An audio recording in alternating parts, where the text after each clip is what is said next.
Man, oh man, oh man. That dude Errol Spence is looking like the Errol Spence of old, man. I was not expecting that kind of dominant performance.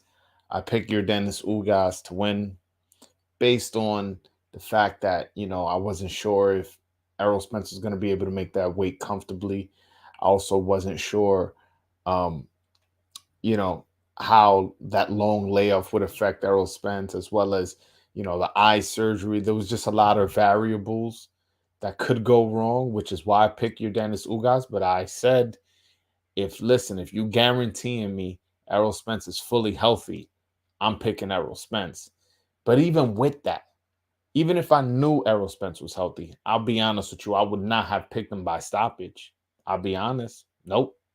I'm not gonna sit here and lie to you and be like, yeah, I would have picked him by stoppage. I don't know he was healthy. No, I wouldn't. I wouldn't. I'm an honest person. I could keep it real with myself. I don't need to come here and lie just for views. He looked good, man. I thought he lost that first round. That first round, he got hit to the body. Ugas was hitting him to the body with that jab. Boom, boom. It was kind of like a feel out round for both, but I really like what Ugas was doing. Using his jab. But his uh his game plan afterwards was like, what? He just kind of just leaning forward the whole time. He couldn't really open up. I guess, Errol Spence was overwhelming him, but the activity level of Ugas was way too low for him to even have a chance in this fight, to be honest with you. I gave Ugas 2 rounds in this whole entire fight. And by the way, I thought the stoppage was fine, man. It got to a point where Ugas wasn't even trying to win. He was just throwing 1 or 2 punches at a time. He wasn't really out there really trying to go out on his shield. So I'm not gonna knock Ugas, I'm not gonna knock the doctor, excuse me, for stopping the fight. I felt like Ugas' eye was swollen, was not winning the fight, was taking a lot of punishment. It was only gonna get worse from there. So for you guys that didn't like the stoppage, come on, man. I'm not trying to see somebody catch a body in the ring, man. That's not what I like about the sport. But yeah, man, to break it down, man. Errol Spence, he was consistently throwing at all angles, was very, very active. I never seen Errol Spence throw that many punches. I don't know the punch stats. I don't remember them off the top of my head. But man, like, it just almost was like he was punching from the second the round started to the second the round ended. I never seen him that active. It looked like he was very, very determined to get the stoppage. I was surprised how fast he closed up Ugas' eye. He closed up that eye pretty quick. Like, it was almost like in the third or fourth round, I already saw it where it was looking swollen to the point where I was like, "Oh, that could get a lot worse." And yeah, what round was it that he got stopped? Was it the eighth or the ninth? That wasn't that long of a time for that eye to be that bad. So full credit to Errol Spence. He has 3 out of the 4 belts in the welterweight division, one of the glamour divisions in boxing. And what I love about this fight is that right after, he didn't go, oh, we'll see. I gotta talk to Al Heyman. He said right away, listen, the fight I want is with Terrence Bud Crawford. And that's the fight the fans want. And like I said, man, I'm a representative of the consumer. I'm a representative of the fans, and that's the fight the fans want, man. When I get on these Twitter spaces, when people DM me, when I talk to people in the street, the fight that they want to see most right now is Errol Spence versus Terrence Crawford, and Terrence Crawford has always shown willingness to make the fight. And Spence has always said, let me clean up my side of the street, get all these belts. You already have the WBO, and then we'll fight for undisputed. And to his credit, right after the fight, he said, the fight I want and the fight the fans want is Terrence Bud Crawford. And that's what the fight I hope to happen. Now, would it be both their next fights? I don't know. There was rumors that Terrence Crawford was getting a 2-fight deal offer from PBC. Supposedly, the first fight would be either Keith Thurman or Danny Garcia, and the second fight will be with Errol Spence. Those are the rumors. I'm not confirming any of those rumors. I'm just saying what what's bubbling out in these streets, man. When I talk to insiders, that's pretty much what they saying. But I don't know, the way Errol Spence was talking, like that shit may be next. And to be honest, I wouldn't mind it. I wouldn't mind that fight being next, man. We waited long enough, man. This is for undisputed, man. And I just want to know what's gonna happen with the WBA mandatory situation. Stanionis, who beat Butayev in a split decision win in the undercard, is now the mandatory for that WBA strap that Errol Spence just picked up. But let's see what goes on.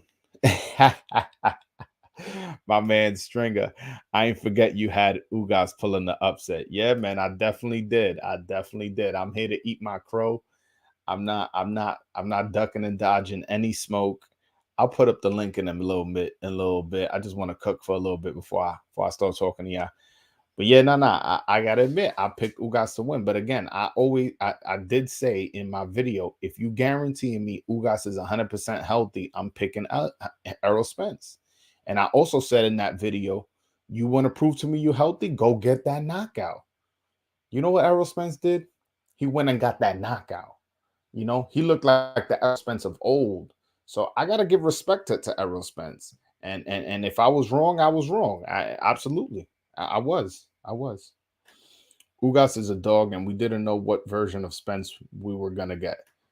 Yeah, I mean that Ugas is a dog part. I wish he showed that a little bit more in the ring. I felt like he just didn't throw enough punches. I felt like he wasn't, gonna go out of his shield. At times, he literally was just over, like just holding his hands over his face, leaning forward, and Errol Spence was peppering him with uppercuts.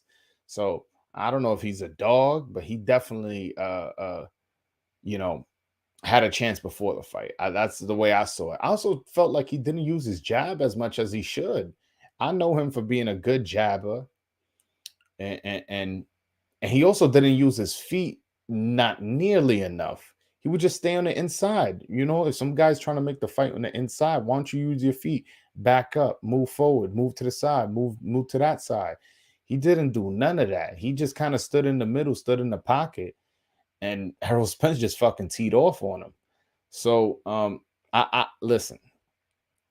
I'm excited that this fight now, Errol Spence versus Terrence Crawford, has no barriers, no promotional barriers. The only barrier would be if, let's say, Terrence Crawford wants a high guarantee purse, which PBC feels he's not worth, and or maybe there's a problem in the split, and like where Errol Spence have sold way more pay-per-views, he's also sold out the arena in, well, not sold out the arena, but he's had about almost 50,000 people in Cowboy Stadium. There's he also has 3 out of the 4 belts. I don't know, as far as with the split, that may put something in the way, like it may cause problems as to that fight not happening. But listen, both fighters want the fight. When both fighters want the fight usually gets made. I'll just put it like that, man. I really do. But man, I was not expecting that kind of dominant performance. It was. I gotta give credit where credit is due, man. Errol Spence is now back in my top 5 pound for pound. He wasn't before, but to be fair, he wasn't before. Part of it was because his long layoff. You know what I'm saying? Like I can't just keep you in a spot when you haven't fought in 16, 17 months. I just can't do that. But now, after you beat a top welterweight for a belt, and you have 3 out of the 4 belts, how could I keep you out of my pound for pound list? Especially how dominant he was. Like Ugas just beat an older Manny Pacquiao. That Manny Pacquiao that Ugas beats a lot of these welterweights. And I'm not saying the top guys, but I'm talking about the young guys. He beats a lot of those contenders. And Ugas, he didn't dominate, but he definitely did win. And Errol Spence came out there and dominated, like made this dude look like a baby in there. He beat the fuck out of this dude.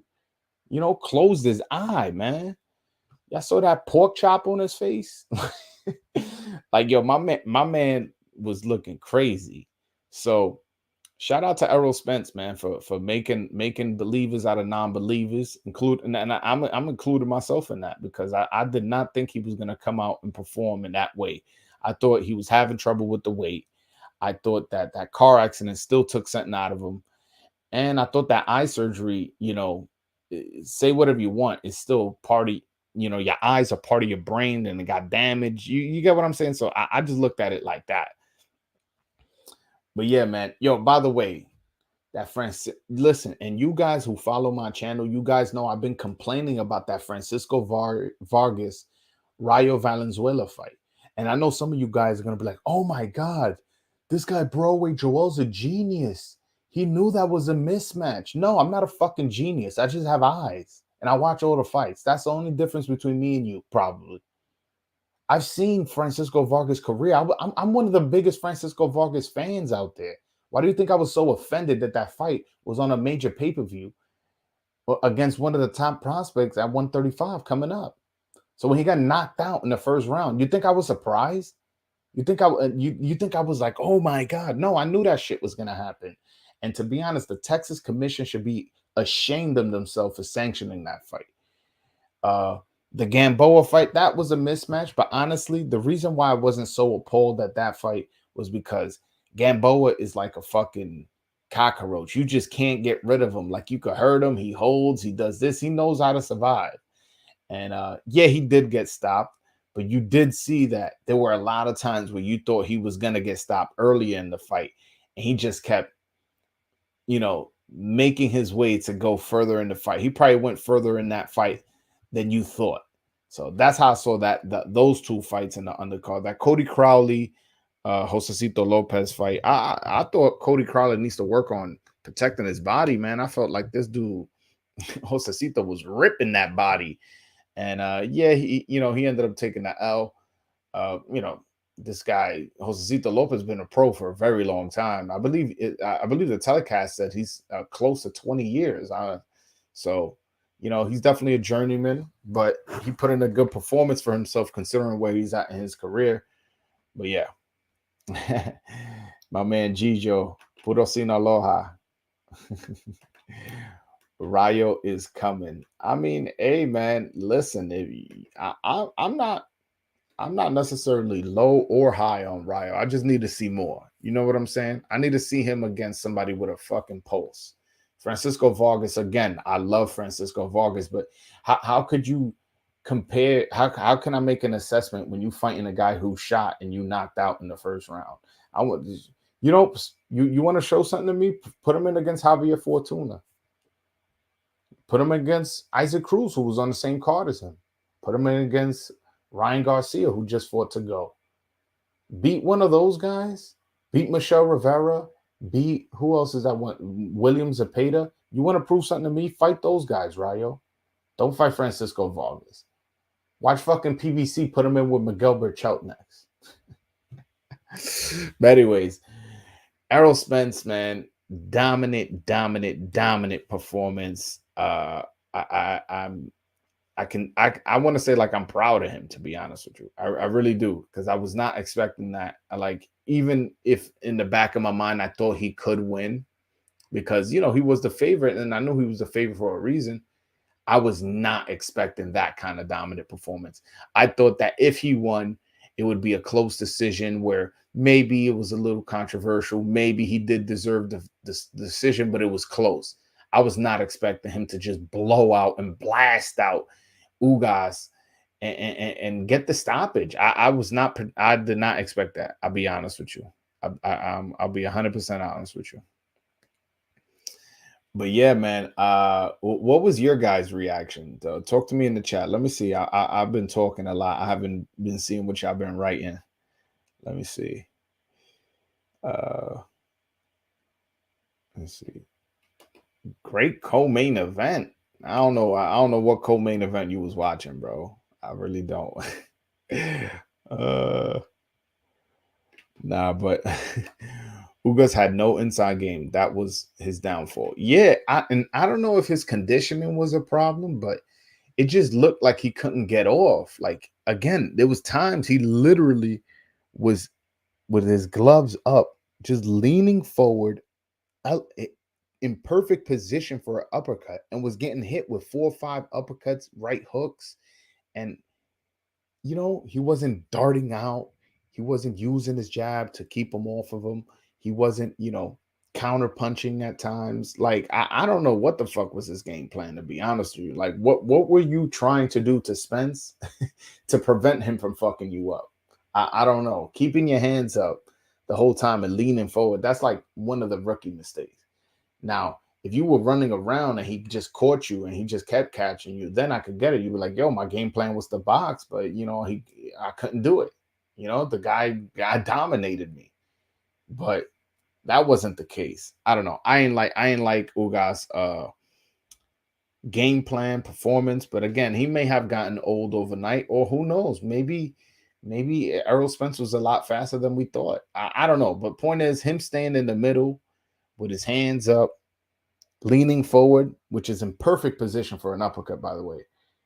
I don't think that was a proper game plan. That was a smart way about going about it. Yeah, man. Errol Spence. I'm curious as to listen. Errol Spence, those 3 belts, right? He beat Kell Brook, Sean Porter, and Yordenis Ugas. If he were to beat Terrence Crawford, hypothetically speaking, if he were to beat Terrence Crawford, that would be probably the most impressive undisputed run in the 4-belt era. I can't think of another one more impressive. And to be fair, there may be one from 1996 or fucking 2003 that I'm not thinking of that I'm like, oh, of course, that's an obvious one. But as of recent, it's better than the Canelo run. It's better than the Terrence Crawford run. It'll be better than the winner of Kambosos Haney. It'll be better than the winner of Charlo Castano. Better than Usyk's run at cruiserweight. That would be one of the most impressive undisputed run if he was to now beat Terrence Crawford next. I'm telling you. I was screaming at the TV when Ugas didn't go off on Errol when he caught him in the mid rounds. Yeah. And by the way, that referee Lawrence Crowe, man, that dude, we can't have that dude referee in major fights, man. Stopping the action when it didn't need to be stopped. Fucking that's why Errol Spence got hurt. He's because Lawrence Crowe kind of got in the middle, then jumped out, and then Spence kind of looked at him and then got rocked. Which, by the way, should have been called a knockdown because the ropes held them up. And then later on in the fight, Spence and Ugas are like kind of like measuring each other out. He stops the action right after Ugas was having a good run for Spence to go get his mouthpiece. That's not when you stop the action. You stop the action when there's a hold, there's a clinch. All right, time. All right, now let's go get your mouthpiece. Lawrence Cole should never, ever be in a major fight. Listen, Benji Estevez, Robert Byrd, who else? Kenny Bayless, Steve Wills. These are the guys. Steve Willis, excuse me. These are the guys that should be refereeing major fights, not Lawrence fucking Cole. That dude is trash, man. That's one of him. I forget his first name, but Pabon, the referee Pabon, and Russell Moore are the 3 fucking worst referees in boxing actively right now, man. And there's a few that I'm missing, but those 3 in particular are the worst. Yo, bro, did you enjoy the Stanionis and Butiev fight? I loved it, man. It was some old school rock'em sock'em.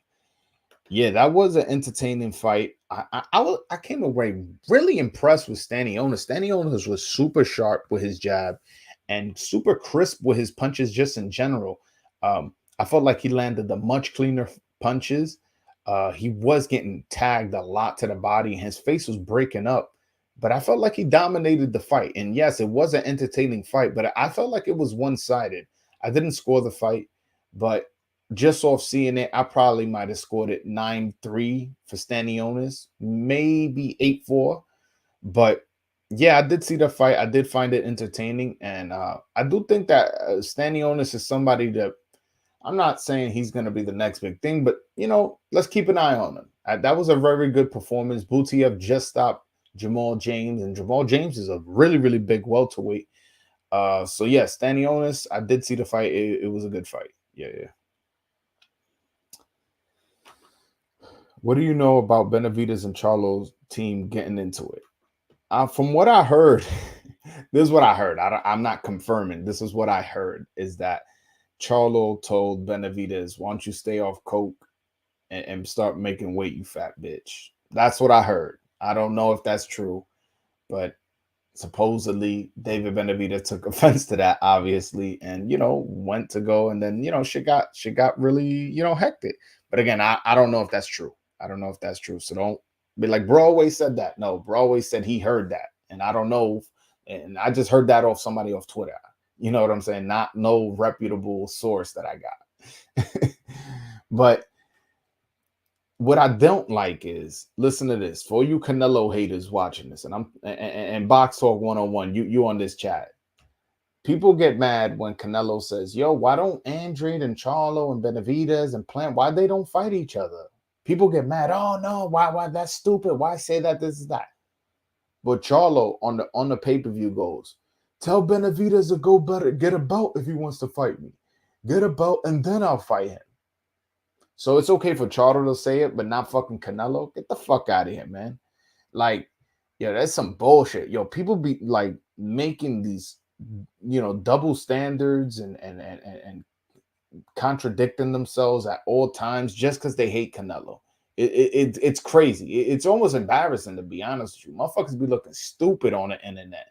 I'm like, yo, like in 20 years, if somebody finds your tweets, they're gonna be like, yo, this guy was an asshole. Like, this guy's stupid. You know what I'm saying? Uh, but yeah, Charlo, uh, uh, I don't know if he said that to David Benavidez, but if he did, that's kind of funny. So I kind of hope he did say that, just because, just because I want to laugh. Uh, should Stanionis be added to the core of rising young star welterweights, bro? Boots, Virgil, Ben, Stanionis. I don't think he's on the level with Boots. I would love to see him fight Virgil or Ben. I'll be honest with you. I would love to see both those dudes fight. Um, Oh, by the way, Connor Benford today. I'll talk about him later. Right now, you guys want to hit. You guys are here probably for the Errol Spence talk. But yeah, a lot of people are low on Conor Ben. I actually like Conor Ben. I think he's a talented fighter. He has good defense. I'll talk about his fight later today, but he definitely has power. So I think he's like a notch below Boots and Virgil. Like Boots is up here, Virgil's up here, Ben, and then Stanionis. I'm gonna say Ben and Stanionis are on the same level. I think Stanny, in terms of potential, because I don't think Conor Ben is fully developed. Obviously, his competition hasn't been where the other guys that I just mentioned has been, but he's been rising, and he's been rising in competition slowly. But I think now it's time for a step up. I think his next fight should be against a David Avanesian or even one of these guys, Stanionis or Michael Fox. That'll be a good fight for him. Uh, I like oh, I like Virgil, but I was disappointed he missed his fight allegedly because of weight. Well, from what I heard is he caught like some like syndrome or disease trying to make weight. So I'm not sure it's so much that he can't make the weight, like meaning like he just outgrew his body, or it's that he's out in the clubs drinking, partying, and then it's like, oh, I gotta make weight. Let me go in the sauna and do this and do that. Everything I've heard from Robert Garcia when I see him on interviews is he says like that's one of the hardest workers I've ever seen. It could because well, from what I understand, it was a kidney problem, and the kidney problem he had comes from either dehydration or overexerting yourself. So if you think he is somebody who's struggling with weight, then it's probably dehydration. But if you think he's somebody who a hard worker who overworks himself and probably wasn't training with Robert Garcia anymore, so he didn't have his nutritionist and the strength and conditioning coach that comes with training with a Robert Garcia, maybe that affected his kidneys. Who I don't know. I don't know anybody from that camp, but I think it's probably the latter. I think he probably just overworked himself trying to he was really trying to put in a good performance because he knows he's in line for eventually a WBO mandatory. Um, and yeah, he overworked himself and he caught those problems in his kidneys. But hold on, I'm gonna open up the phone lines. I know you guys want to call in. That way, hold on. That way, I'm gonna pin it to the top of the chat. Looking forward to hearing from some of y'all. By the way, what do y'all think, man? I'm excited at the thought of a potential fucking Errol Spence Terrence Crawford fight. You know how long we waited for that fight? We waited for that fight for a minute, man. For a minute. And it finally looks like they're conversating about it, and it might happen. So shit. By the way, the link is pinned to the top of the chat for anybody who wants to call in. Yeah, no, I'm excited. One thing I am a bit disappointed about is that Terrence Crawford was not at that fight. And although Spence has said in the past that he don't want these people calling in and coming to his fight and stuff like that, just because he don't like it, then fuck it, pull up on his ass. Oh, hold on, I got a couple callers. First, hold on, I got people sleeping here, so I gotta put my headphones on. All right. Boom. All right. Carlos Montes, my brother. How are you doing? What's up, man? I'm doing pretty good, after watching some good fights, man. What about you? I'm doing good, man. It's been a while since I see you, and since I speak to you.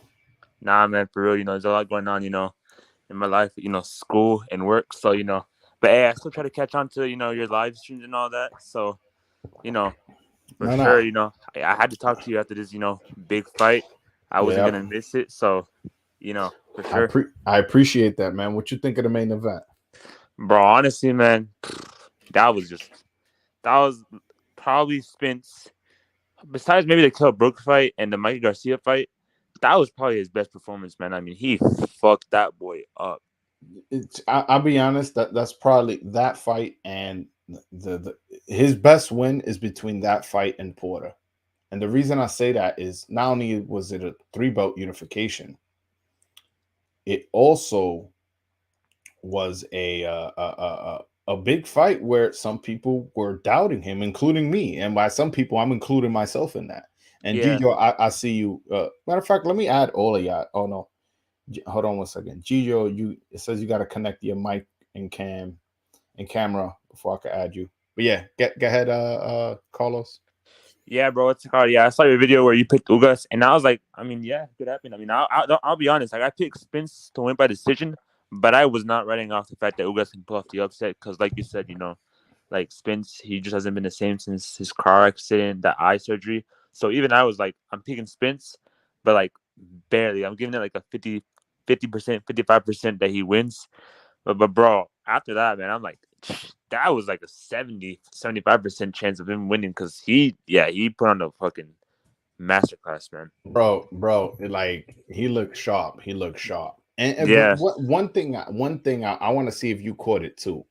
There was one moment I want to say it was like in the seventh round where Ugas just threw one quick right hand to the body, and it really folded Errol Spence. It really stopped him in his tracks, and Spence just continued to beat him up because Ugas wasn't going off, and then Ugas again went to the body and hit him with a 1-2 with like a right hand left hook, and then it also like just bended him a little. So I did see that he was bothered by the body attack later in the fight, and against a guy like Crawford, who's a good body puncher. I'm curious as to how that plays out. Did you catch that? I think I caught. I think I did. I mean, there's so many moments in the fight, and I probably forgot a little bit, but yeah, there is definitely a bunch of parts in the fight where Ugas he had his success.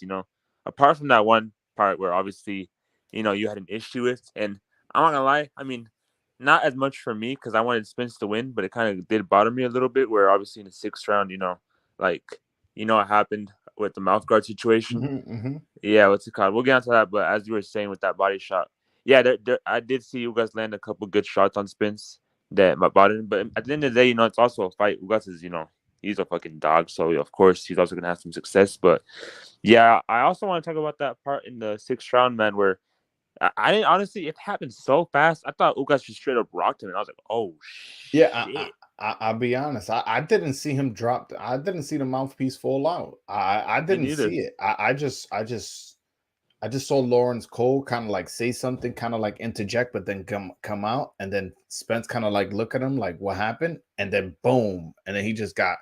And to be honest, that was a knockdown because he got rocked into Yeah, the. He nah, got it was. if the ropes wasn't there, he would have been on his ass. It would have. That Yeah, that just goes to show how incompetent this referee is. One, he's jumping in when he's not supposed to, distracting the fighter. The fighter looks at him, gets hit, and it gets dropped essentially because the ropes hold him up, and he still doesn't call it. Like, man, that referee's a fucking piece of shit, man. The Texas Commission, this event, embarrassed themselves with that performance for that referee and sanctioning Francisco Vargas to fight Rayo Valenzuela. The Texas Commission is a fucking disgrace. And I hate to say it because it sounds like I'm attacking the state of Texas and Michael Blunt, one of my loyal subscribers. He's from Texas, and I love Texas. It's just the commission, what they did today, they look stupid. Also, yeah. sanctioning a 40-year-old to fight a 23-year-old in Isaac Cruz versus Yuriorkis Gamboa is like, I agree though. Like with the referee part, yeah, nah, that referee he was on some weird shit, man. There's so many parts in the fight where like he would just randomly stop it, like if they clinched or like if Spence was like attacking his body, like he would just stop it on me, like what the fuck, man? Just let him fight, bro. Like what the fuck what was he doing? Then yeah, that situation in sixth round, like when he looked like he was gonna go in like to like let him get his mouth guard and he just jumped out, like yeah, that was pretty bad because like Spence like he just looked down like all right, I'm gonna get. Can you pick up my mouth guard so I can put it so I can like so I can no, be no. safe? And I didn't like how he kept stopping the action for the doctor to look at the eye.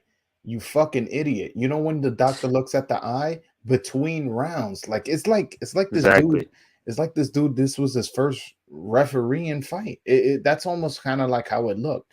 And this is a three-belt unification on a pay-per-view. Like, why did the Texas Commission allow this guy to be the referee for this? They Yeah. look stupid today. They really did. They really, really did. Yeah, I agree. But yeah, and like and What do now you think? moving What do you think Ugas goes from here? Because honestly, man, we know he needs Spence. We know Spence most likely gonna fight Crawford. yeah, and we'll talk about that in a little bit. But honestly, Ugas, man, he needs some time off because he took a lot of damage for sure, and he needs to have the eye healed up. But after this, I mean, I don't know. He can fight someone who, like, on the lower rank, get a little bit of a good warm up fight, and then he can, keep fighting so he can maybe get a belt back. But yeah, definitely, you don't want to rush him back into a big fight because it's not gonna go well for him because he came off a pretty bad beating, if we're being honest. So No, yeah, no, I'd say for Ugas, just throw him in there with, just somebody who can probably get an easy win against. no. You're right. You're right. Yeah, and All right. what's it called? Oh my bad. No, no, go. Yeah, and like that Spence and Crawford fight, man. I really hope that shit happens, bro. We gonna see. Hopefully it happens. And honestly, I think I got Spence after watching that, bro. I don't know. That might be just recency bias, but I think I have Spence now, man, because it's just recency bias. But So hold on. We've been asking for this fight for what 3-4 years. Who had you been picking these past 3-4 years? okay, so before the car accident, I had Spence, because he just looked like the better fighter, and he was facing a lot better competition. And then after the accident, I had Crawford. But now I got Spence again, bro, because, fuck it, why not? All right, man. All right, Carlos. I appreciate you calling in, man. I appreciate you, my guy, man. You one of my early loyal subscribers, so I appreciate anytime you call in, and you always welcome here, man. Nah, for sure, man. And you take care. And like I said, congrats again on being a father. Thank you, All thank you. well, best wishes to your family, for sure. All right, man. Thanks, bro. Peace All out. right, peace. Shout out to my guy Carlos Montes, man. One of my loyal subscribers, one of my early loyal subscribers, still calling in. By the way, I'm gonna be going live after a lot of these fights, so this is going to be your post fight place where you go when after almost every fight for a long time, for like the next 2-3 months, come to Broadway Joel's channel. You're gonna get live and exclusive breakdowns of these fights, man. Uh but yeah, man. Hold on. I gave the first round as a draw. Nah, I gave it to Ugas, man. I felt like Ugas landed a lot more body punches, specifically that jab to the body, and even that over, like kind of like that round overhand body shot. I gave it to Ugas that first round. My man, this is my guy from Twitter, Gusto. Shout out to you, About Nothing Pod. He has a podcast. Shout out to him, man. Go check out his channel. I fuck with him heavy. But yeah, man, I really enjoyed spending these $75. Not because of the undercard, by the way, which I should be ripping right now, but uh there's people sleeping here and I can't be too loud. That's why I sound like a fucking, you know, like I'm trying to romance a chick right now with my voice all low.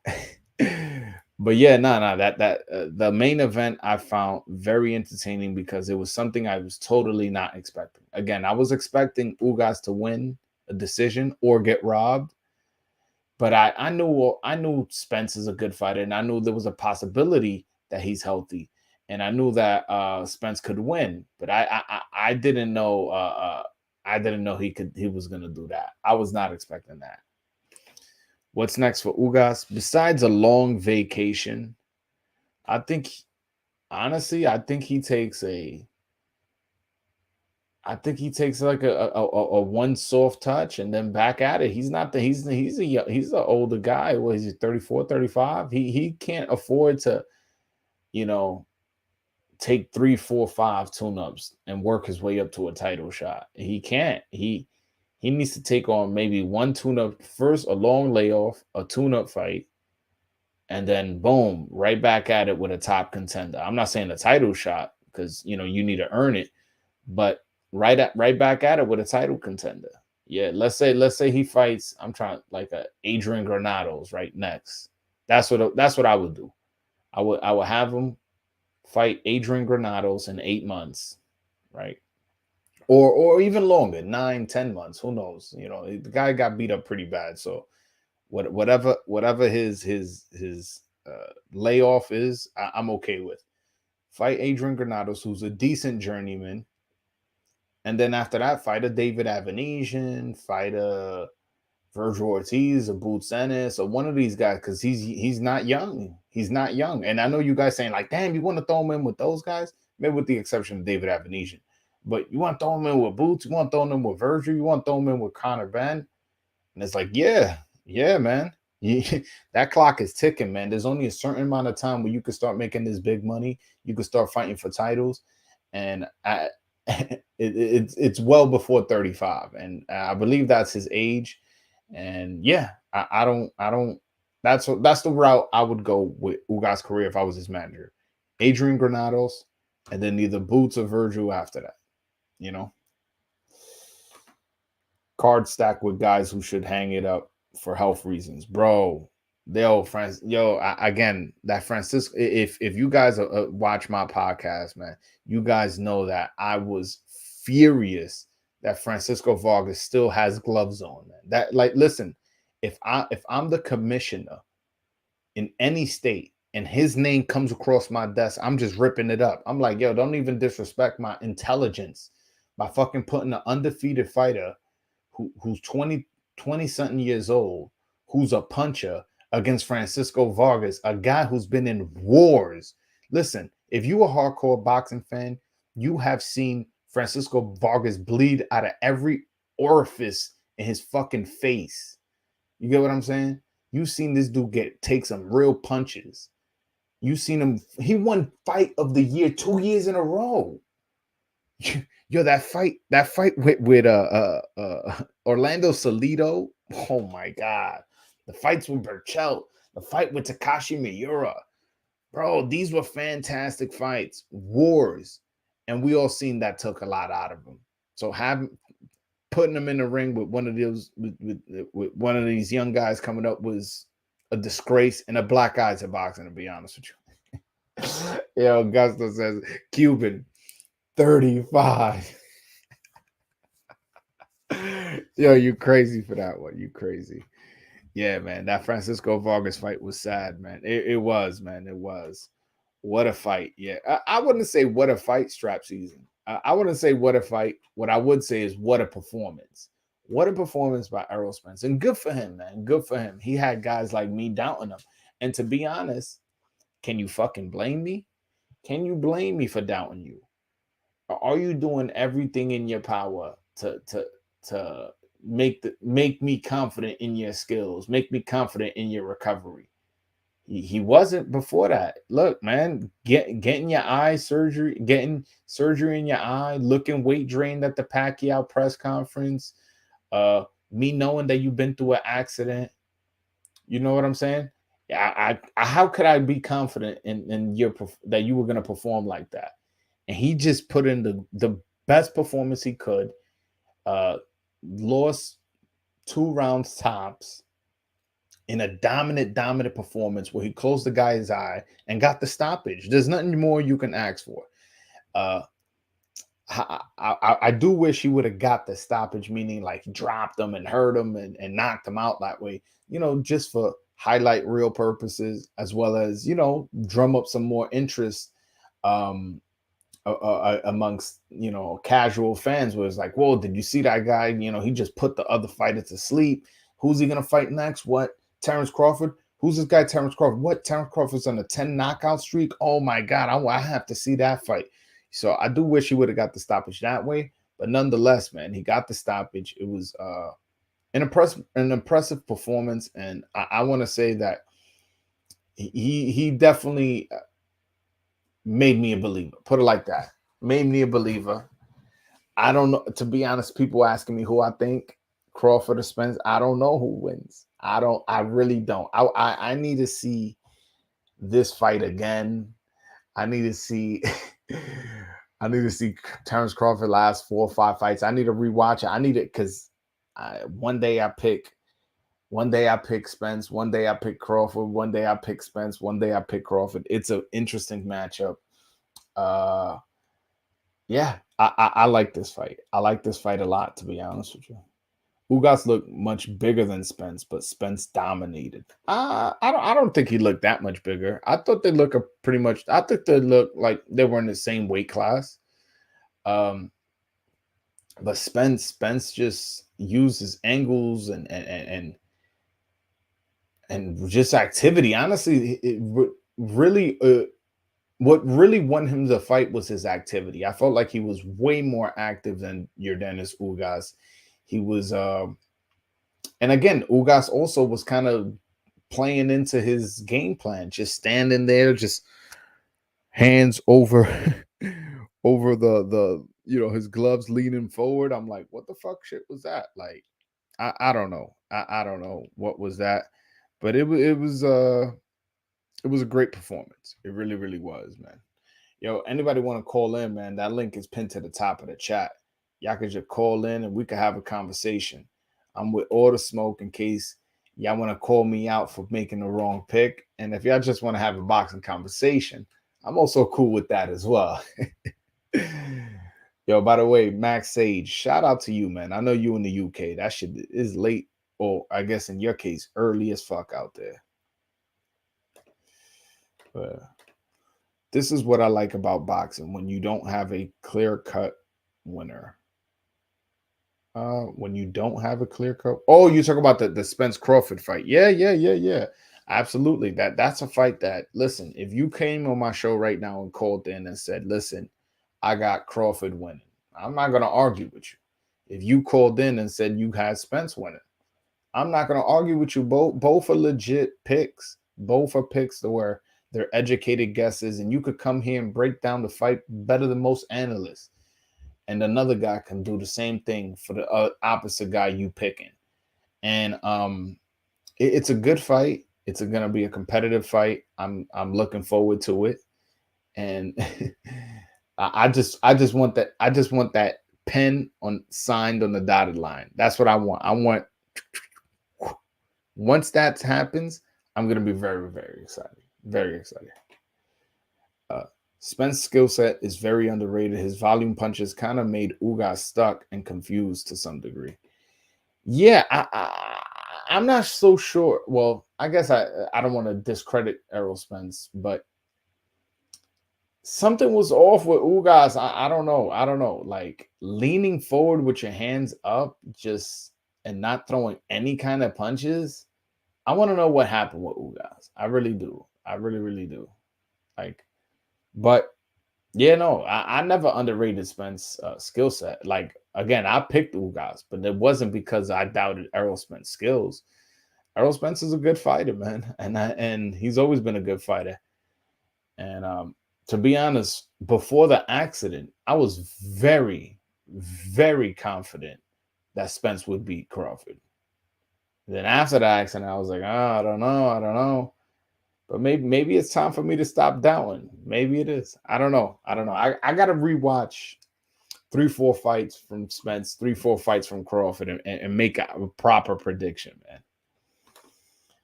I love Spence, but this Crawford fight is going to be the toughest, most difficult fight of his life. 2 top 5 pound for pound fighters, both undefeated. By the way, the winner of that fight has an argument for #1 pound for pound. And y'all know I'm a Canelo fan. Y'all know that about me. But if he was to do that, if they were to go undisputed, especially Errol Spence, his undisputed is very impressive, man. It would be very impressive. You beat Sean Porter, you beat Sean Porter, Kell Brook, Ugas, and Crawford. Yo, Gijo, it says that you need to connect your microphone and camera, or just your mic, so I can add you to the stream. I see you there, but I can't add you. So connect your mic, and I'll add you, and we can have a conversation. But yeah, as I was saying, Ugas didn't throw too much because he isn't comfortable on the inside. Uh, but that's the thing. I didn't feel like Spence was doing something so, oh my god, to get on the inside. He wasn't stepping to the side. He wasn't stepping to the right. He wasn't taking a step back. Just simple stuff. You know what I'm saying? To avoid fighting on the inside. It's almost like he felt comfortable staying in there, getting peppered. Which I don't know why would he go about making that his game plan, but that's what he did. See, if I was Ugas trainer, I would have told him to use his jab more. And once he realized that, all right, he keeps leaning forward, I would have told him to stop doing that. Take a step back. Once Errol Spence is coming, take a step to your left because he's a southpaw, and then land that overhand right. And do it and keep doing that, and change height changes. Throw your jab to the body, but when you're throwing your jab to the body, not just a quick boom like how he was doing in the first round. No, height change, boom, because now you're giving Spence different looks. You get what I'm saying? But he was very satisfied with just standing there. And listen, Errol Spence put some fucking hands on that man. Put some hands on that man, and he really hurt him. And look, got the fucking stoppage. Got to give him credit. Got the stoppage. Man, that boy Isaac Cruz though. Come on, man. You really was impressed by that, man. That old ass Gamboa. No, man, I'm not impressed by that.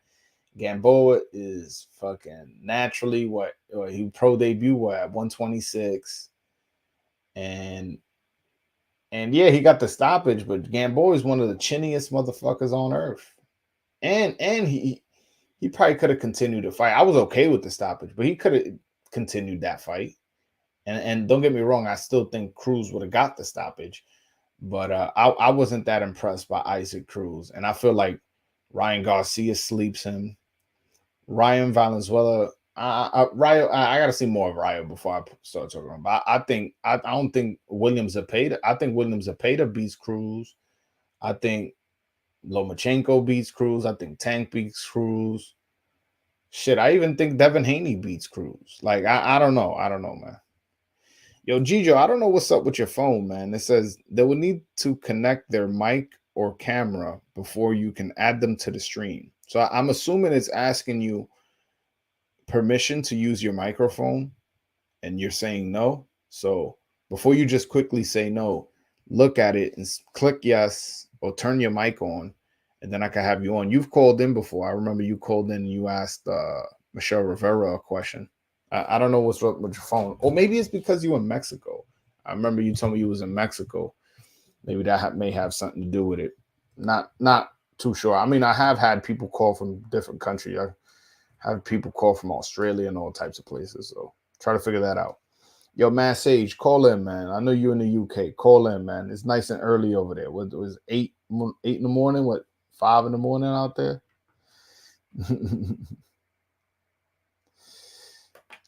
Isaac Cruz is low key a dirty fighter. I mean, yes. Yeah, remember what he did to Francisco Vargas, all those fucking headbutts. But I don't feel like this fight was a good example of him being dirty. Although he did punch Gamboa while Gamboa was on the floor, which was a dirty move. But I don't think it was on purpose, and two, I don't think he was fighting dirty this fight. So, yeah. But yeah, nah, that wasn't a good win. That was who the fuck is Gamboa at this stage of his career? Come on, man. Gamboa got knocked out by Crawford, what, in 20 fucking like 13 or some shit? Come on, man. Like, nah. I can't one, be impressed with that performance, and two, give him credit for beating Gamboa. Nobody fucking picked Gamboa. Oh man, I picked Michelle Rivera versus Isaac Cruz. First of all, the reason why I'm not even entertaining it, because most likely Michelle Rivera is going to fight Tank after this, and I want my guy to get a payday. I don't know if he's gonna win.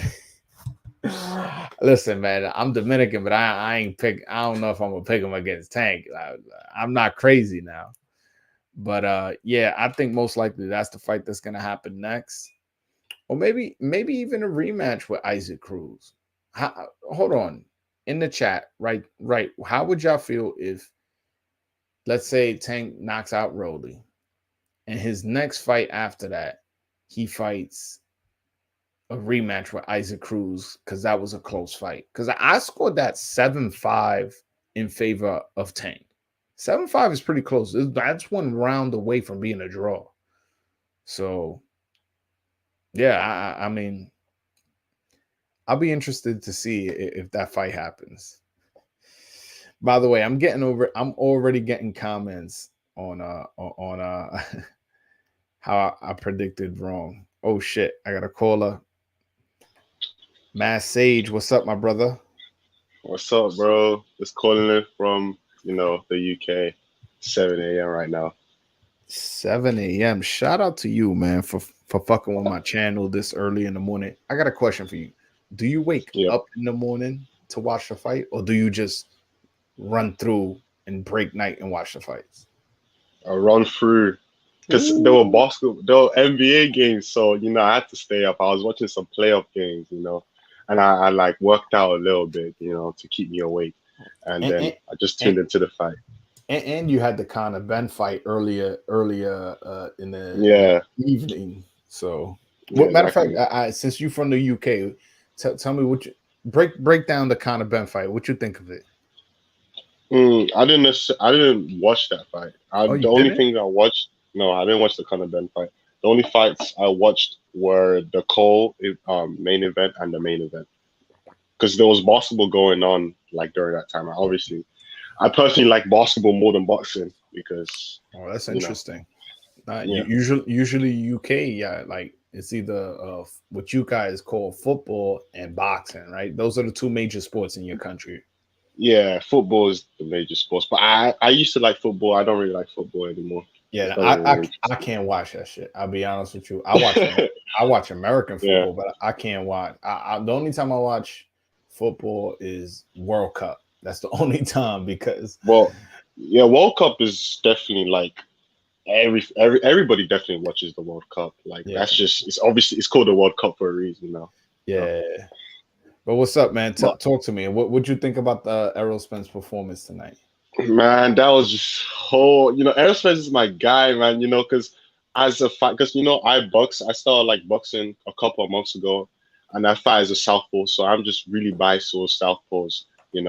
And Errol Spence, the way that he went to Ugas, the first round, Ugas was landing to the body of his right side for Errol Spence. And I gave Ugas that round. I could see it being a draw, but then after that, maybe you could give Ugas the sixth round due to that like stunner and stuff. But apart from that, Errol Spence was just digging to the body, constant volume shots that just it was just amazing, bro. Like it was just man. And the amount of people doubted him as well, like it was kind of crazy to me. Yeah, hey man, I'm one of those doubters. I'll be honest with you, man. And you looking at him right now, I was one of those doubters, but not not because I doubted his skills, it's because I doubted his health. Man, listen, getting your teeth knocked out in a car accident, going through concussions where you can't remember 3 weeks before, 3 weeks after, you know, and then you go on and you have eye surgery, you coming off a 16-month layoff, and you look weight drained and leading up to the Pacquiao fight. It was just a lot of things where I'm like, listen, how the fuck can I confidently pick this dude? So I understand that. You know what I'm saying? It was never because I doubted his skills. If you watch my prediction video, you would see that I never said anything about his skills. You know what I'm saying? But how hype are you about the possibility of a Crawford-Spence fight? Oh man, because you know I made so many bets upon that, man. I made so many bets upon that, bro. I have to stick with my boy Spence, bro. Even though I think this is gonna be a tough fight, I still have to stick with my boy Spence, bro. Like he's a southpaw. He's just a dog. He's just a dog, man. Like, wait, hold on. Terrence Crawford's a southpaw too. I know he switches. But yeah, he's a switch. Yeah. He's mostly a southpaw. Exactly. Yeah, he's mostly a south. Yeah, that's what I was about to say. He's mostly a southpaw as well. But I just feel like due to Spence being like more, he just like the way he fights is like just southpaw. He doesn't switch like Crawford switches. And I just like the way he fights, just constantly volume attacking, shots and stuff is just amazing to me. Yeah, but it could just be because I'm very biased towards Spence. But is that your favorite fighter? Spence, your favorite fighter? I would say he's top 3. Okay. Okay. Who? Give me your top 3. Give me your top 3. Usyk, Bivol. Yeah, Usyk, Bivol, and Spence. Damn, that's a weird mix of fighters. Hold on, you the first dude to ever tell me that Bivol is one of their favorite fighters. Can you explain how you became such a Bivol fan? Because so when I watched because the first match I watched from Bivol was his match against Trent. No, was it Trent brought her from the UK or something? He had like a 1-punch knockout against him. And then after I started like getting into him and I started watching his other fights against Joe Smith, then Jean Pascal, then Solomov,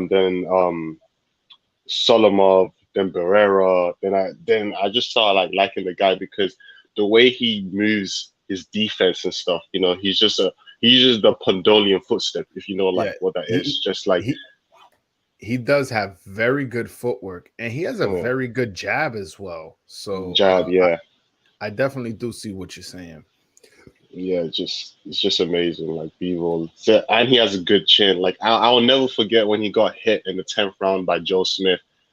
Like cleanly, it was off guard, and he just stood and he just came back and dominated. That was just amazing. Yeah, because listen, I'm not a Joe Smith fan.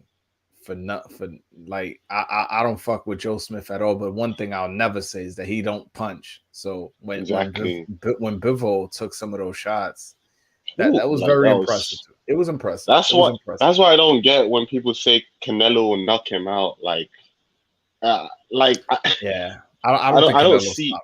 I don't think Canelo stops him. I don't think he doesn't stop. No, he doesn't stop him. I actually have Bivol winning that fight. What? Nah. Yeah, I have Bivol being Canelo. I have Bivol being Canelo, bro. Nah. Well, listen, man. I mean, you know what? It's not that far fetched. I don't want to make it seem like you Yeah. making a crazy prediction, especially me coming Yeah. off a fucking a prediction where I got wrong. Hmm. But Like, I think Canelo is just he's right now he's at the level where certain fighters when they reach it, they just go on this run. And one of the things about Canelo is he's very good at adjusting what you do good. So let's say Bivol is giving him trouble with the jab, rounds yeah. 1 through 5, hypothetically speaking. Now, Hmm. every time he throws that jab 6 through 12, he's going to pay a consequence. And Canelo is, a very, very smart fighter, a thinking fighter. One of the fighters with the highest boxing IQs is between him, Usyk, and Crawford as far as boxing IQ, who has the highest. And right now, Mm. he's punching as hard as ever. He's breaking guys' faces, knocked out Caleb Plant, I think bubbled up. mhm. Callum Smith's arm is like he's hitting as hard as he's ever hit. Top three IQ. I don't know about that. I have someone like Shakur Stevenson above him in IQ. Nah, I haven't seen Shakur Stevenson adjust to what somebody's given them. You know what I'm saying? Mm. And Shakur Stevenson has been dominant. Is just more so he's been dominant from round one to the end. But Hmm. what's gonna happen when Shakur Stevenson is given some trouble when he in April 30th we'll see what happens there. But Yeah, I think Canelo, that'll be like because Canelo is obviously has more of like a resume or like how can I put a body of work to support yeah, the opinion or like argument, whilst like that's a Shakur Stevenson doesn't. So that's a yeah, I good can point. see But why. yeah. Like I'm trying to think like in the Caleb Plant fight. Listen, Hmm. scorecards were all over the place, but to me, Caleb Plant was giving him trouble with that shoulder roll, and then Yeah, I saw that too. Canelo just slowly started adjusting, just slowly, slowly, slowly, and then he was killing him to the body. He looks down to his body. So Caleb Plant brings that elbow down. As soon as he brings that elbow down, he hits him with the left hook to the head and drops him. That's called adjustment. That's called finding his rhythm. That's called having a high boxing IQ. So that's the type of shit that Canelo does, man. Canelo's very, very good at finding holes. The same thing with Billy Joe Saunders. Billy Joe Saunders was kind of giving him trouble. And then but what he kept doing was he kept leaning to one side. Anytime Canelo would try to throw the right hand, he would lean to that one side. So what he did is he faked the right hand when he leaned to that side, then caught him with an uppercut and broke his face. It's little things like that that a lot of people don't see. But Uh, if you know boxing, you see the boxing IQ happening. It's kind of like the wheels are turning in his head as the fight is going, going, going, going. yeah, Same thing with Crawford. Crawford does that as yeah, well. yeah. Crawford definitely does have top tier IQ. Mhm. But By the way, is that? Oh, I should have known you was a Bivol fan. That's a Bivol picture. yeah, man. Bevo is just That's I'm rooting for hilarious. Bevo, man. He better not get robbed. That's all I'm saying. He better Yeah, not get robbed. yeah. I don't think he's getting the decision if it's close. He better dominate. Man, He better he better. dominate. Yeah, exactly. Like a reason why I think Bevo wins. One of the reasons why I think Bevo wins is because I analyze, and it does isn't really like good for me to do this, but I analyze the one fight he had against Kovalev, how Kovalev kind of was troubling him with the jab, and You then that know, was like exactly, and he was kind of troubling him with the jab until he got caught. I was like, and I look at him getting caught. It's like, okay, Kovalev could have been using more lateral movement there, and then I look at someone like Bivol. He's younger, stronger, faster than Kovalev. So it just I don't know. no, I just think to myself, no. I don't see Canelo do anything to him unless he eh, goes to the body early. I mean, and that's Canelo's specialty. But Yeah. let me help you out because I know you're a Canelo fan. I mean, a Bivol fan. So let me give you a little bit more confidence in your pick. So not only does Bivol have very sharp footwork and a superior jab, well, yeah, a superior jab than Canelo. I feel like he does have a better jab than Canelo. He's Hmm. also bigger. And I don't know if you saw Canelo's interview with the Hot Box and Mike Tyson interview, where Nah, I well, didn't. well, this was like a year ago, and Canelo was very adamant that he's never gonna move up to 175, that he doesn't want to give the advantage to the other fighters, that those fighters are too big for him, and this and that. And it almost just seemed like he took those punches from Kovalev and realized, like, fuck, man, this isn't my division. I'm never fighting here again. And then a couple years later, it seems like he forgot those punches from a light heavyweight hurt, and now he's moving back up after going undisputed. All that wear and tear on his body. So I am curious as to how he deals with his size, and as well as his footwork in particular. That's what I think gives Canelo most problems, considering Bivol is so much taller. Yeah, like full credit to Canelo if he like clearly wins, because Bevo's no joke. He's a top 2 175 like fighter. Like he's a top 2 fighter. It's him and Beterbiev. Those are the 2 top dogs in that division. So if Canelo beats him fair and square, like that's full credit to him. I'll have more respect for Canelo than I have now. If he wins. Come on, man. You gotta have respect for the number 1 pound for pound undisputed fighter, man.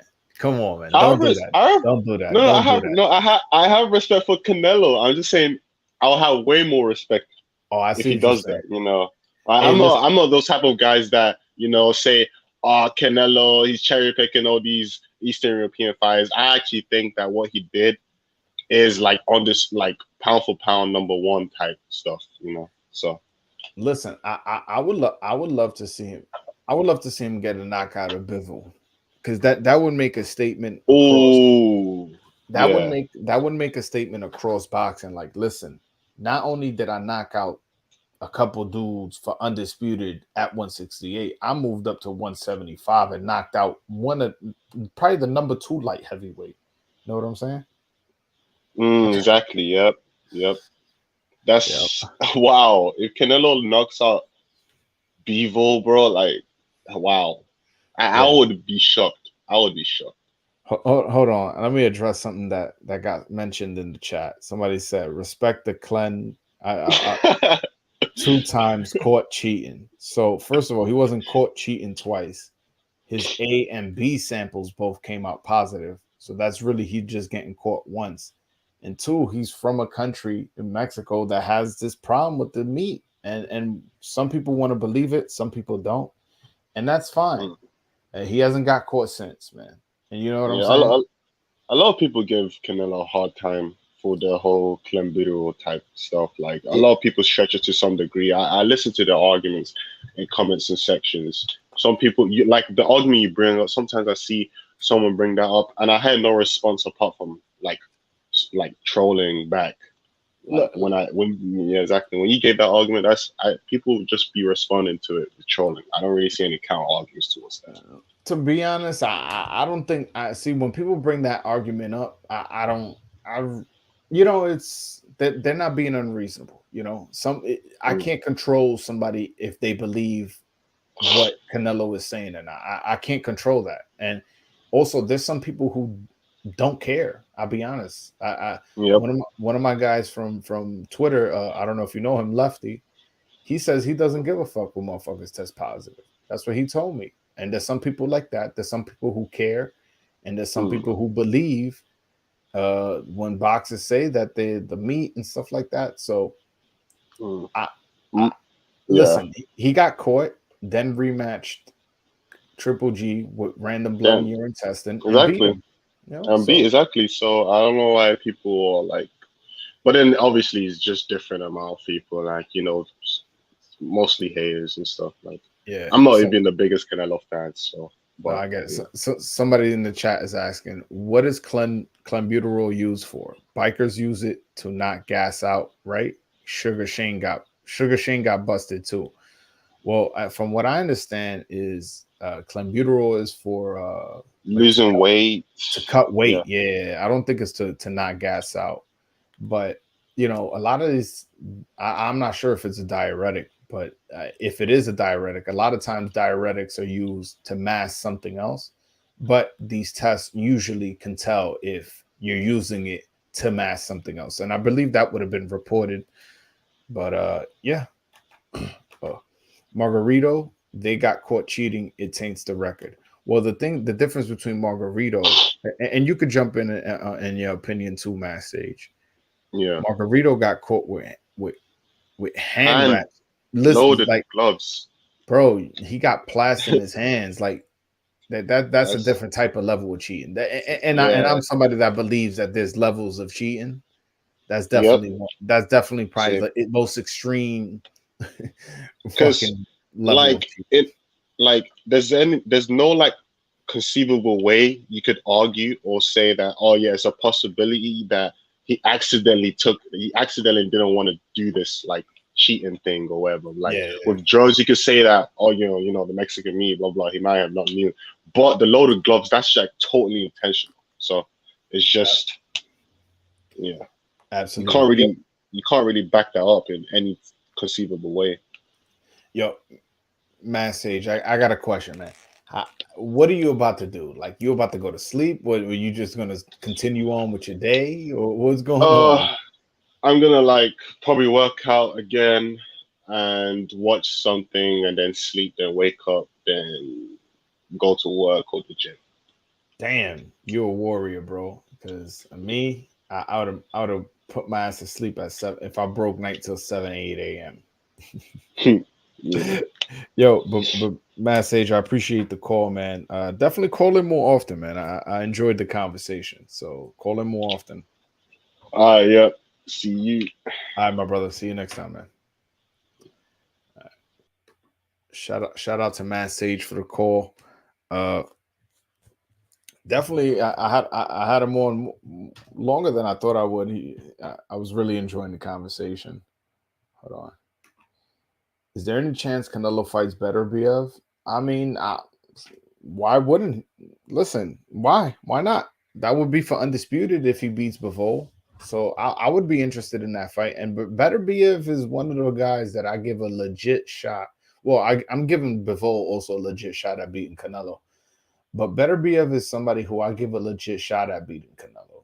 Like more so than Bivol. I think he out of all the crowd from 160 to 175, the guy I think gives Canelo the most trouble is Beterbiev, only because of his size, his relentless pressure, his power, and his you know, like I don't know. I haven't seen Canelo really get pushed like that. Like he's fighting like when he fought Kovalev, put it like that. When he fought Kovalev, an aggressive, big, power punching light heavyweight, he gave him a lot of trouble.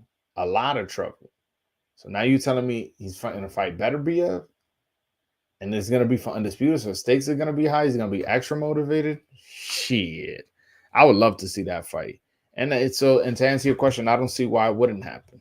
But right now, it's not really worth entertaining because Canelo's fighting Bivol, then he's fighting Triple G, and there's rumors that the DAZN deal is actually a 3-fight deal, not a 2-fight deal. I don't know whether that's true or who the third opponent is gonna be. But you know what? I gotta hit up I gotta hit up Jake Donovan and see what's up. Oh, Gijo, finally, my man got his mic fixed. Calling in. Gijo, what's up, my brother? Compa. What's up, compa? Joel? How you doing? I'm doing good. I'm doing good, man. What you think of that main event tonight? Nah, it was good, man. Just that Ugas ain't got no inside game, man. He ate them uppercuts all night. All night, man. I don't know why he kept leaning over like that. I never seen Ugas fight like that. Ugas also had a little bit more spring in his foot. Like, you know, he could move a He little wasn't bit. even jabbing, bro. He wasn't even throwing that jab. He was just throwing them body shots from time to time, and Yeah. them uppercuts hurt him, man. Earl looked nice, to be honest. Nah, Errol looked fantastic. Errol looked fantastic. I just wish Ugas would have pushed him a little bit more so I can know where Spence's where Spence's where he is, what level is he at? Don't get me wrong, it was a fantastic performance. I just wanted to see a little bit more resistance where he had to go through a little bit more adversity so I can see like, oh no, he's back. You know what I'm saying? No, yeah, I get what you mean, but that conditioning was there, man. Earl didn't stop throwing punches from round 1 to round 10. You know what I mean? And he That's stayed in the pocket, that's what I like. You know yeah, what I yeah, mean? yeah. He was in Ugas's face all night. He pushed him back. You know what I mean? And he looked strong, to be honest. Yo, the thought of Crawford Spence right now, man, has me fucking hyped, bro. Yep, exactly, bro. And this is a Crawford house right here, bro. Where I'm at. That's the fight we want to see. That should be the next fight Yeah, because they I haven't mean, even announced the next Crawford fight, right? So I think yeah, that should be the next fight. and when if you saw Errol Spence, he made no bones about it. He's like, I want Crawford next. He didn't say we'll see. He didn't say let's talk to Al Heyman. He didn't say, oh, maybe next year. He said, I want Crawford next. I took care of all the business on my side. I got all the belts on my side. He has the remaining belt. Let's get it on. I love that. I love that. No, man. I agree, man. Maybe that's why what the 2 fight deal might be. That it might be like honestly, bro. I think it's gonna end up being a trilogy fight, and after that, I could see like either Earl or Bud retiring.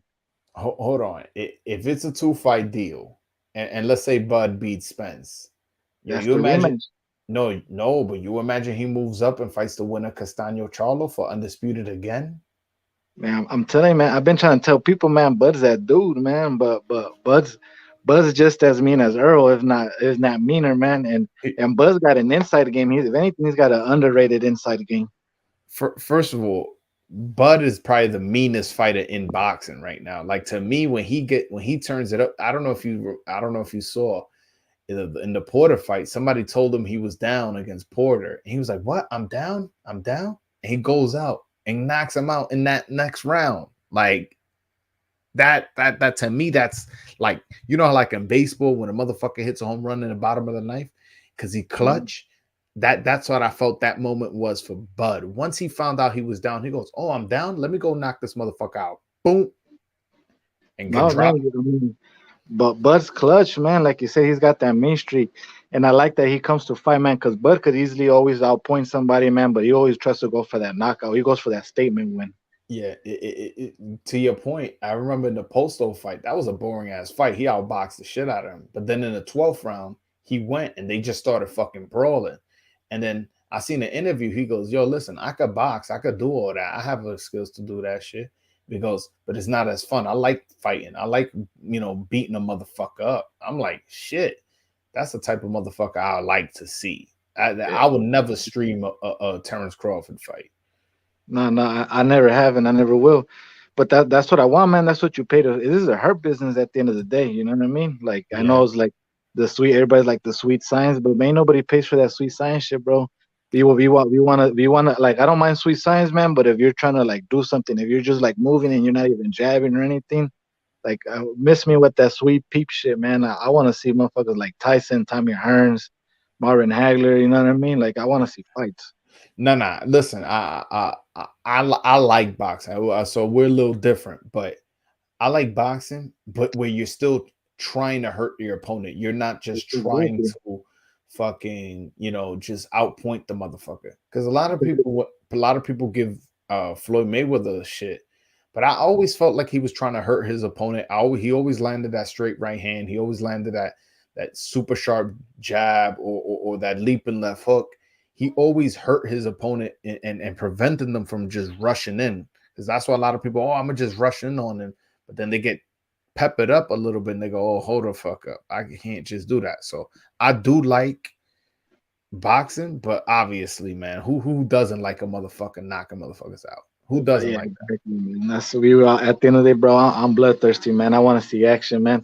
You know what? And everybody's complaining about that stoppage, bro. But that was a right stoppage, man. That dude's eyes was like completely shut. Yeah, man. And not only that, he was taking some shots, man. Like this shit, there's a lot of stuff that happens in your brain that you can't see. It's not like we can open his brain up and go, "Look, it's okay. The fight continue." We don't know that. He was taking some shots. There was no way he was going to win the fight. Stop that fight, especially the way his eye looked, man. Was it me or did it seem like Earl was kind of getting hurt by some of them body shots? Nah, that's a straight fact. I had mentioned that earlier. Like towards like the 6th and 7th round, he got hit with a couple body shots and he just kind of ducked down a little bit. And I'm like, ooh, I made a mental note of that. And like, if Crawford hits him with the body like that, what's gonna happen?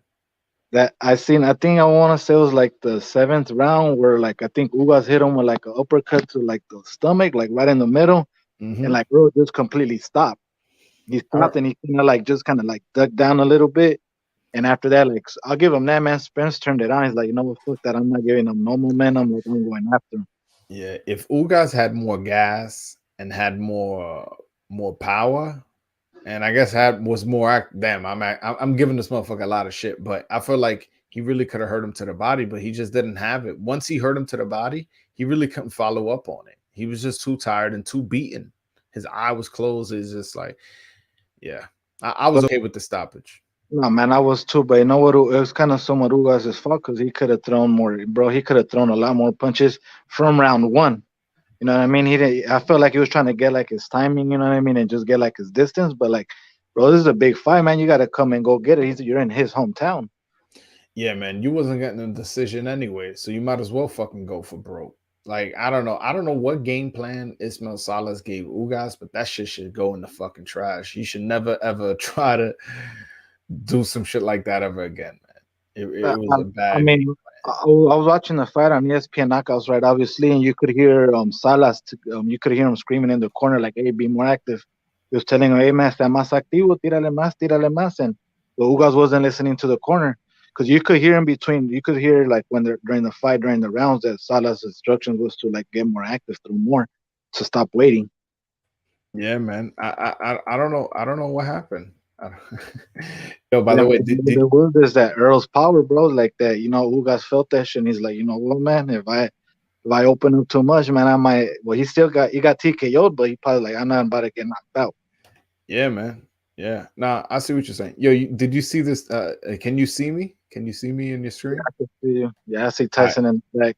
All right, look what Terrence Crawford tweeted. Errol Spence, keep my belts warm. I'll be coming to grab them later this year. I liked it and I retweeted it. Yo, Let me do that as well right now. Let me do that bro, as I'm well. telling you, man. And you know what, man? Low key, man. Bud Crawford's a shit talker himself too, man. Like he's got, but his is subtle. You know what I mean? Yeah, you know it's my favorite Bud moment when it was him and what's his name?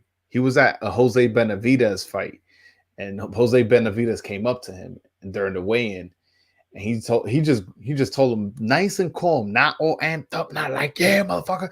He was just like, yo, my man, focus on your fight before you don't make it to your fight.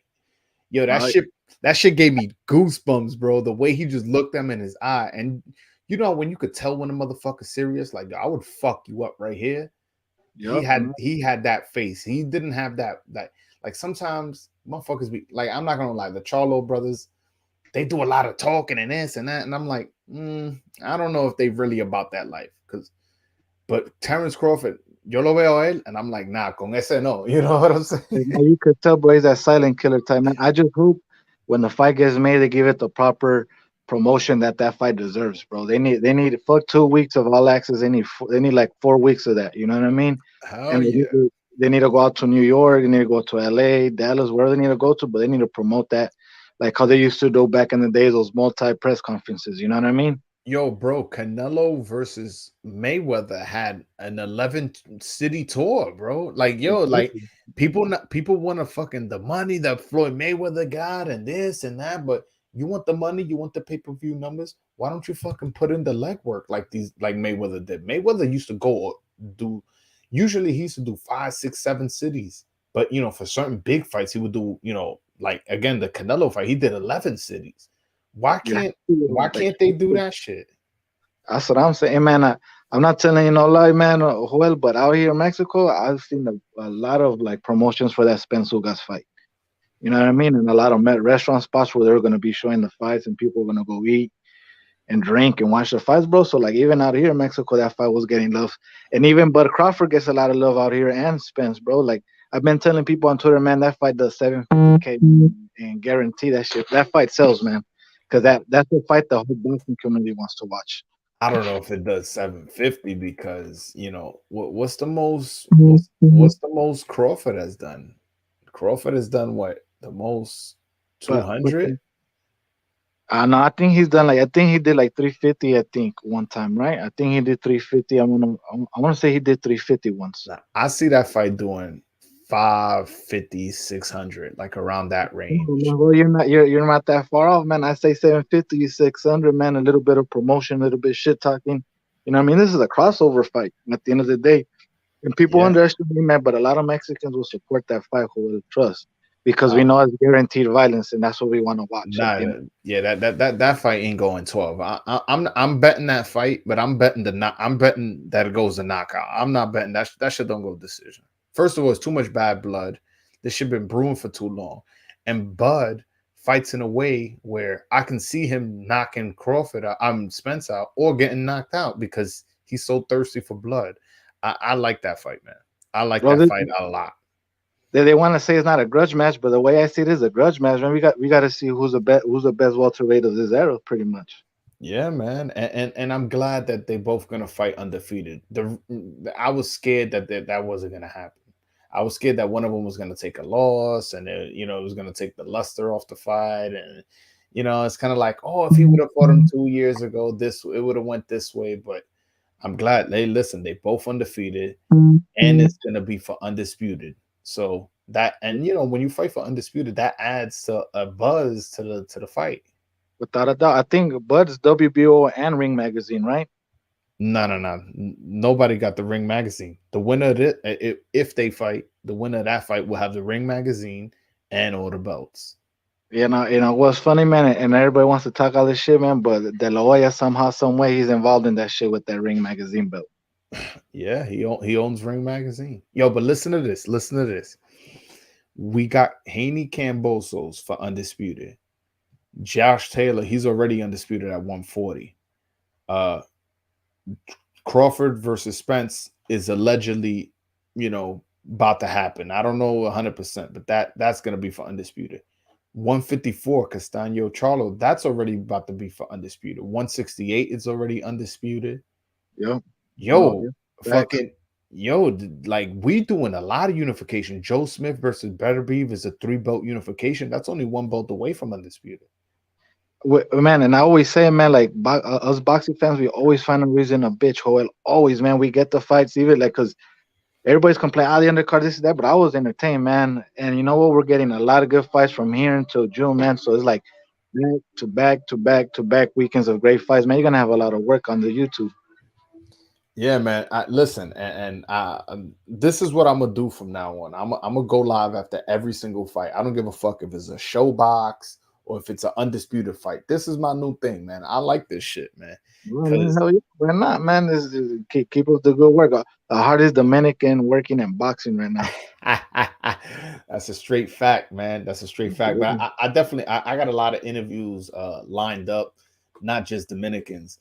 It's just with these boxes, man, with the training camps and the managers and the this and the that, like you got to work on their schedule. But I got a lot of content about to come to the channel. A lot of people that want to interview with me, or that I hit them up and they cool with me interviewing. So I'm definitely gonna be continuing to give you guys hard work, man. And not only that, man, you got a couple big fight cards going out towards the New York area. You got a Better be Smith. Yeah, Better be Smith and Tank and Rolly. Yeah. I already got my tickets for Tank and Rolly. I'm yeah, good. that's what's up. I'm probably gonna buy tickets for the Smith Better Be fight. And it's Amanda versus us, Amanda Serrano versus Katie Taylor. That's up in the air if I go. I'm not 100%, but yeah, I like going to fights, man, and definitely. If you can't go to that Serrano Taylor fight, man, at least try to do the weigh-in. You know what I mean? Probably get some content out of that. Yeah. No, and I don't know if I told you before, but I actually know Amanda. Like, man, me and Amanda, I know her since I was like 15, 14. So we actually know each other. Yeah, because she's from Brooklyn. All right, I see that, man. That's good, man. Like you just gotta keep grinding away, man. I already told you, man. You envision it and you say it, man, and that shit comes true. Yo, bro, listen, I'm gonna say this on the channel. A-Rod he does a partnership with Presidente, the beer. That's a Dominican beer. By this time next year, by opening day of next year, he's gonna sponsor this channel. Bro. I had the Dodger games on the laptop, and I was looking at. I was between rounds. I look around and turn around and see how they were doing and shit. And as soon as the fights were coming back on, I turn on and look at the TV. Yo, I was the same way. I had my phone propped up. I had the Yankee game propped up, and I had the on my TV. I had the fights, and I was like, you know, so Yo, really, we had Julio pitching today, man. Julio looked good too. Solid 5 innings. You know what I mean? 70 pitches. yo, bro, they have to fight. Yo, listen, man, they have to play Yankees, Dodgers in the World Series, man. That's it. That'd be Yeah, the baseball with this lockout bullshit. They need it, man, for the ratings, man. I've been Wor- saying this for like years already. bro. Listen, all I'm saying is, you better show me around because I'm definitely going out there for at least one of those games if that happens. Nah, yeah, bro's got me, and I'm pretty sure a bunch of other guys out there in LA too. You know what I mean? Yeah, Augusto Montero's out there. Ezra, Israel too. You know what I mean? yeah, man. There'll be a few of us out there, man. Hey, man. So real quick, man, how quick you think Rayo comes back? I don't know if you saw the post-fight interview. He said he wants to come back quick. He said he wants to come back within 2 months. Bro, that's one of the things I like about him. From when I seen like interviews from him, man, he stays in the gym like 365. Like he's not playing. Last year he fought like 4 times if I'm not mistaken. Yeah. And no, and he's fighting. You know, I don't want to say this. His past fight, I ain't like the opponent he fought. I thought Francisco Vargas was way over the hill. But I get what you're saying, well, but at the same time, and that's how boxing goes. You always need those old scalps. You know what I mean? On your resume, you just do. It's just something that goes with the territory. At the end of the day, that's just the name. You know what I mean? Because how long did it take for Isa Cruz to take out Bandido Vargas? no, I what I did he stop him? I don't think he stopped him, right? That's what I'm saying. I think he won like the full fight, and Yeah, he went the full fight. Yeah. Raul just got him out of there quick, man. He want to go do what he was supposed to do. You know what I mean? He didn't break the Listen, sweat. listen, Rayo. What I've seen as far as his power and explosiveness and aggressiveness, I like what I see. I just want to see him in. I want to see him Man, in tough. I want to see Raul him. was so pumped up, man. He got down. He was still started swinging at the Charlos and shit. you know who I want to see? I want to see your guy Rayo. I want to see who in a guy like Javier Fortuna Yeah, no, or I agree. Because he's 12-0 already, so like we gotta start seeing like the competition that will go up. yeah, or William Zepeda. Who Really. else? Man, that's a fight, man, right there. That's a banger right there, man. That's two dudes right there, two southpaws, and Yeah, they'll go to war. I would love that fight because I find him very entertaining. Every time I've seen Rayo, I've been entertained. I can't say I wasn't impressed today because of the knockout. I mean, again, I don't know if you've seen the previous podcast. I was upset that Francisco No, Vargas yeah, was allowed to fight. we talked about it on the spaces. But you Yeah, know what I liked is I like the setup, man. He jabbed and he found his distance and he just came through with that left hand. And that's what you're supposed to do when you're a tall fighter. You know what I mean? You're supposed to use that jab and use that length to your advantage, even if you're not on the back foot. You know what I mean? But you got to be able to find your distance. yo, but Rayo, he's tall, man. He's He's like 5'11". yo, so he may cap out. And how old is he? I don't know. He's like Like 22, right? 22. Yeah, like 22. Yo, Jokes. he may cap out at fucking like 60, 160. 160. And you know, like because he's a young guy. At 22 years old, you make it 135. He could easily grow to 160. Bro, you watch some of his interviews, man. You could tell he's hungry because you could tell, man, from somebody you get the vibe, man. You could tell when somebody's taking the sport serious or not. And like you could tell the dude takes it serious, man. Like he trains. If you look at his backstory, where like he comes from, and like how he got to the Benavides camp, like he wants it. You could tell he's hungry. I mean, if you're training with the Benavides brothers as hard as David Benavides fights, I'm sure he definitely putting in a lot of work in that gym, man. Because one thing you can't say is that David Benavides don't fight hard. You know what I'm saying? No, oh yeah, no, yeah. you know, he gets that good sparring in and all that as well, man. He's out, plus, man. I feel like anybody is out in California, you're gonna get great sparring regardless, brother. Especially around that weight class, around that 135, 130, 126. That weight class, I feel like almost all those guys either live or train in LA. So you definitely getting good sparring out there. I know everybody likes to laugh like those TJ cab drivers, bro. But those cab drivers, they make you tough, man. They find out real quick if you got the heart, if you got the endurance, like if you got the willpower to want this.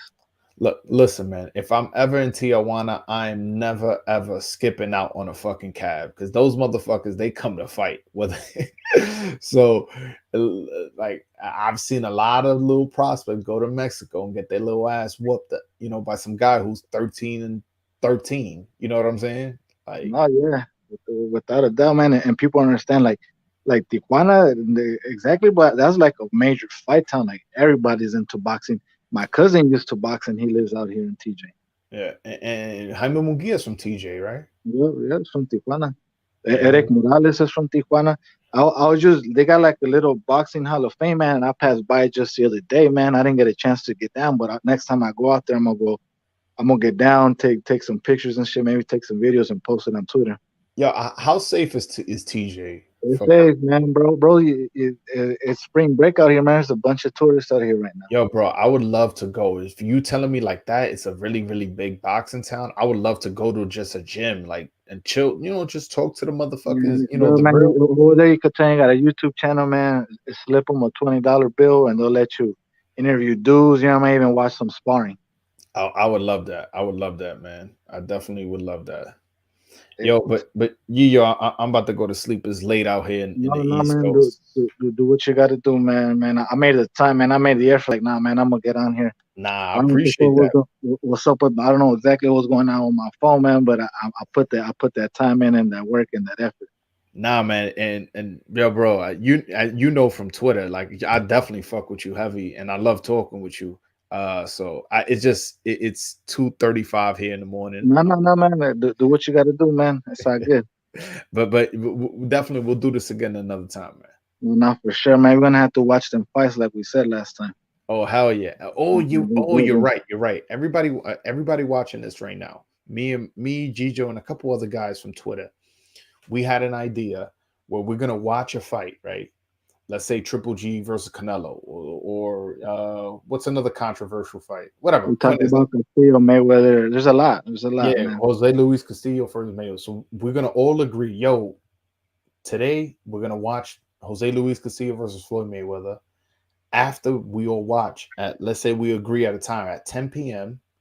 We're gonna come on my live and we're just gonna discuss and it's gonna be everybody at the same time. It's gonna be 5, 6, 20 people on the live, and we're gonna just all debate who you thought won. Oh, I had a 7-5, I had an 8-4. No, I gave the second round to Mayweather. No, I gave the sixth round to Castillo. And then we're gonna go back and forth, and that way we can clarify certain fights that people disagree on, and we could do, all right, look, 6 people thought Mayweather won and only 2 people thought Castillo won. So maybe it wasn't as controversial as you guys remember, and stuff like that. I think that'll be a dope concept for my channel. And yo, what I liked about it is the people on Twitter were receptive, and Gijo was on that space with me. But yeah, and we're gonna have to catch that Rayo Rivera fight next year when it happens. Yo, bro, and that happens. Depending where it is, but we gotta watch that together because I know Rayo's your guy from Sinaloa. Yeah, nah, man. Look, man, it was a home run derby. I put all my money on Rivera, man, but it's not, man. This is boxing. I like my chances. Listen, man, I'll bet a friendly 50 just because I want to rep my team. Nah, man, without a doubt, bro. Just to make that shit fun, man. If anything, it's just more bragging rights than anything. Exactly. But all right, man. You have a good night, man. All right, man. Tato. All right, peace, man. All right, guys. Yo, thank you so much for staying on the live all the way up and to the end, especially you guys who stood from the beginning to the end.